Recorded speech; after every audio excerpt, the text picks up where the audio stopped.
Bonjour et bienvenue chers amis taureaux pour votre taroscope du mois d'août 2020. J'ai utilisé pour ce mois le Chrysalis Tarot. Bien sûr, ce taroscope ne parlera pas à tout le monde. Laissez ce qui ne vous parle pas partir et gardez ce qui résonne en vous. Vous pouvez aussi consulter votre taroscope de votre signe ascendant et de votre signe lunaire pour avoir d'autres informations. On regarde tout de suite l'énergie centrale. Le cavalier de parchemin. Donc pour moi, vous êtes pour ce mois d'août, c'est surtout un mois de quête de sens et de quête de vérité, et peut-être même de voyage. Du coup, je ressens pour vous, pour rencontrer des personnes ou rencontrer des gens qui peuvent vous enseigner quelque chose. Je ressens pour vous aussi. Bien sûr, je pense que du coup, un certain point de vue va changer pour vous et élargir votre vision des choses pour quelque chose de plus juste. Voilà, plus global. Alors,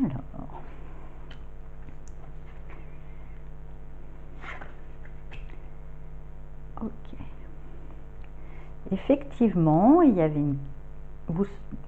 cette quête de sens et de vérité fait suite à un équilibre retrouvé. Et moi, à un point de vue, j'ai l'impression, il y a quelque chose qui tombe. Alors, soit vous avez une nouvelle administrative, quelque chose. Enfin, il y a une nouvelle qui vient un petit peu, du coup, bousculer, vous bousculer, pas forcément de manière négative, mais qui vous bouscule, je dirais, dans la définition de votre idéal, qui vous pousse à chercher quelque chose et à comprendre aussi un sens. Et justement, comme ça vous a bousculé, il y a une forme un petit peu de déstabilisation. Il y a, avec ce 7 de spirale, et là c'est le cavalier de miroir. Voilà, pour moi il y a quelque chose qui tombe, il y a une forme de jugement. Alors c'est pas forcément un jugement, ça peut être justement une notification. Il y a quelque chose qui vous invite à trouver votre idéal peut-être ailleurs où vous l'avez pensé et à comprendre quelque chose. Quel est le sens de cette nouvelle? Au début, c'est peut-être du coup un petit peu instable. Vous avez l'impression du coup de marcher un petit peu sur des, pas sur des œufs, mais de marcher, vous savez, sur des rondins de bois, là, de voir un petit peu sauter d'un endroit à l'autre. Voilà, ça vous demande une forme de, un petit moment d'adaptation. Et justement, comme vous êtes quand même toujours à comprendre pourquoi, déjà vous allez essayer de réaliser pourquoi finalement cette nouvelle remet en question un idéal que vous avez. Pourquoi faut-il que vous devez repartir à la conquête d'un nouvel idéal, et en même temps pourquoi pas, aussi. Peut-être que justement, c'est ça, et peut-être qu'il n'y a justement rien à comprendre. C'est peut-être ça que vous allez voir dans la vision, c'est que c'est tout est changement, on évolue, et que notre idéal aussi évolue.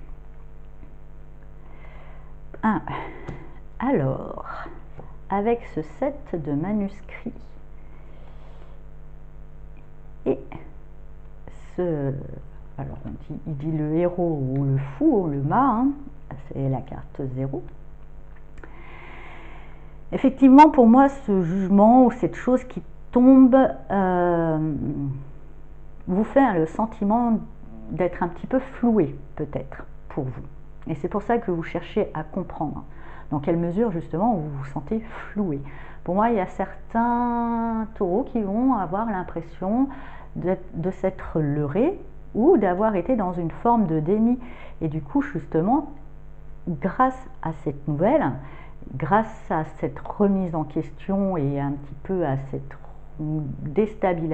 déstabilisation, vous allez pouvoir gagner en lucidité sur certaines choses peut-être que vous ne vouliez pas regarder en face. Alors c'est peut-être pas forcément mauvais, c'était peut-être simplement que vous vous rendiez compte que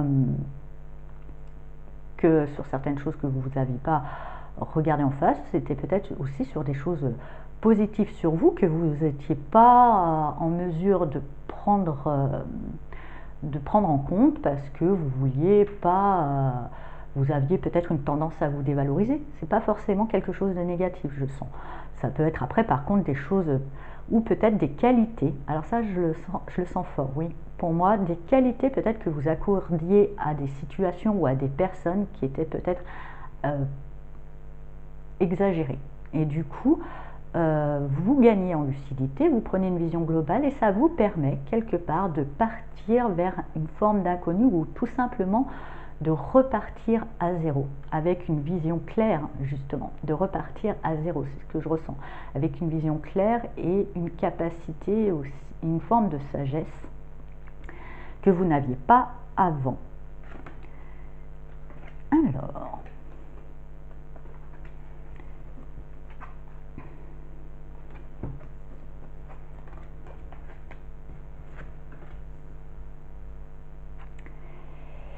effectivement, vous repartez à zéro avec de toute façon une certaine quand même bienveillance, un bon sens du compromis pour moi, forcément pour repartir à zéro. Hein, vous avez au moins l'envie de repartir à zéro avec cette nouvelle vision.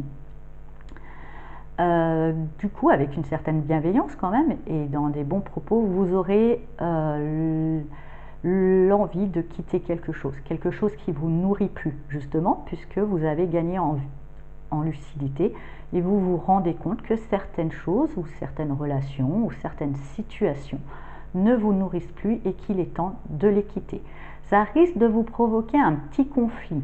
Alors peut-être justement, si vous quittez des relations, peut-être que c'est les autres qui vont le prendre mal, mais à la rigueur, chacun est responsable de la manière dont il prend les choses, ça ne le prenez pas pour vous. Ou peut-être un petit conflit intérieur parce que justement, je trouve que la carte de la tempérance est un peu une carte très taureau, c'est vraiment des médiateurs, vous n'avez pas du tout envie de faire de la peine, c'est difficile pour vous, donc ça sera peut-être un conflit intérieur pour vous d'assumer ce départ aussi, hein, ce que je ressens aussi pour vous. Mais de toute façon, vous gagnez en lucidité et vous le savez, vous avez cette envie de nouveaux départs, vous avez cette envie de partir vers un inconnu, vous avez envie de sauter le pas, même si ça peut pas plaire à certains que vous quittiez ou que c'est à la rigueur leur problème. Hein.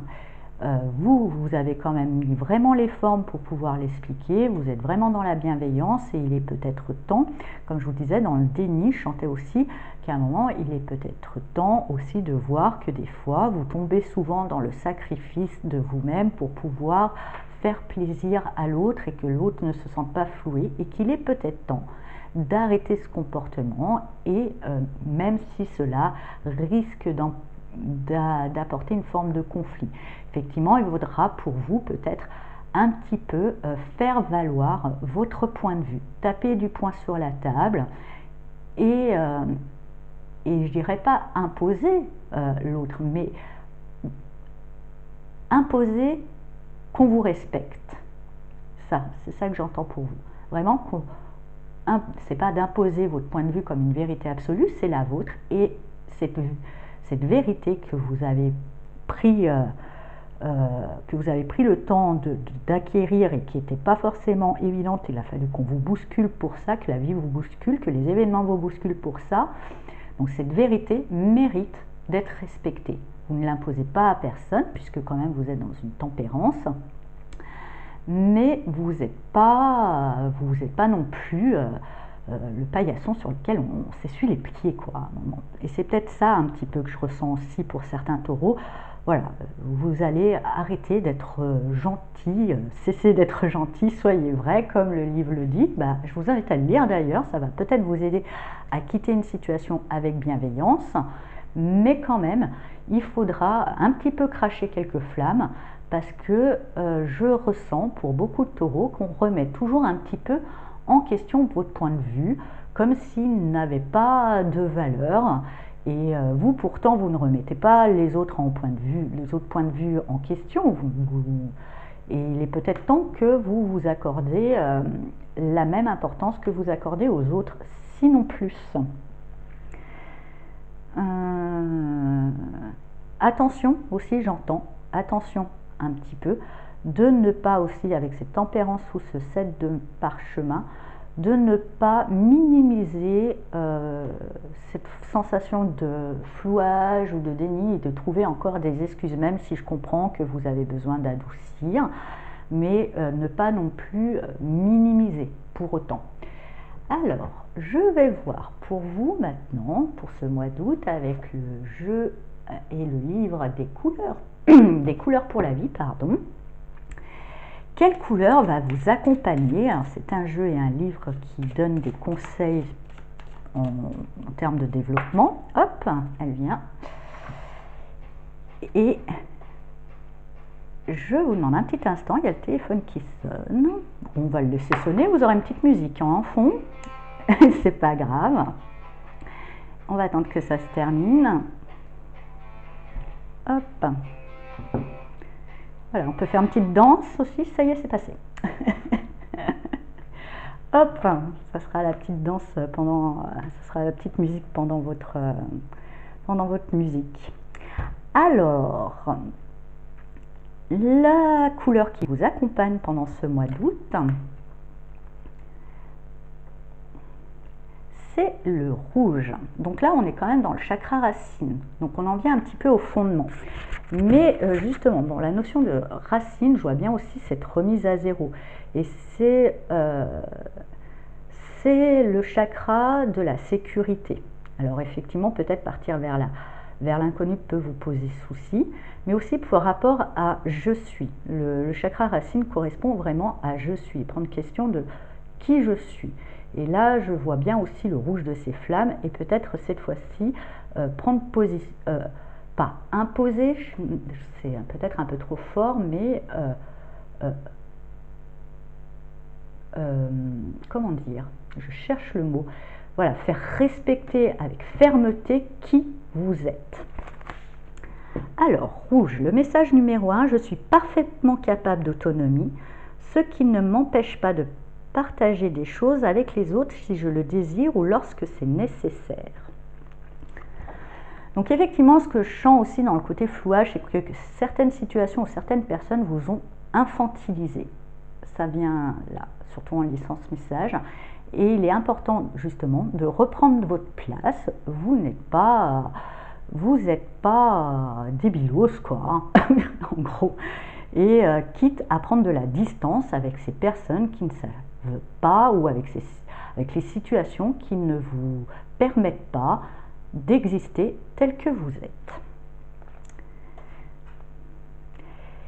Le message 2, c'est « Je fais face aux obligations du quotidien et j'apprends à me débrouiller tout seul ». Donc effectivement, hein, je pense que là aussi, c'est encore un appel à l'autonomie. Le rouge, le petit texte. Rouge, le débrouillard. On peut aborder symboliquement le rouge au travers de deux expériences différentes. Il y a d'abord celle du nouveau-né qui a grandi et apprend à se débrouiller. Celui-ci se tient sur ses deux jambes. Il explore son territoire et les efforts ne lui font pas peur.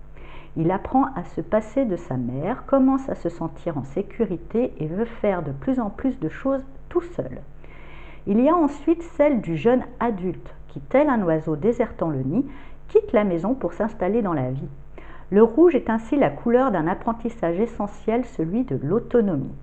Le rouge, nous parlant du lien à la terre, de nos racines, évoque celui qui nous unit à notre mère. C'est pourquoi dans cette couleur, nous aurons à couper le cordon. Celle-ci, en bonne mère, nous a appris à nous débrouiller et à gérer le quotidien. Il est temps maintenant de partir travailler et de vivre de nos propres expériences. Il y a dans le rouge qui évoque également notre ancrage, quelque chose d'extrêmement concret qui fait de cette couleur celle où nous avons les pieds sur terre. Et si c'est ici que nous allons apprendre à vivre seuls, nous aurons aussi la capacité de rencontrer les autres et de vivre parmi eux. Donc moi je vois bien là, quand je vous disais ce retour, voilà, de revenir à zéro, c'est un peu comme naître et gagner une forme d'autonomie.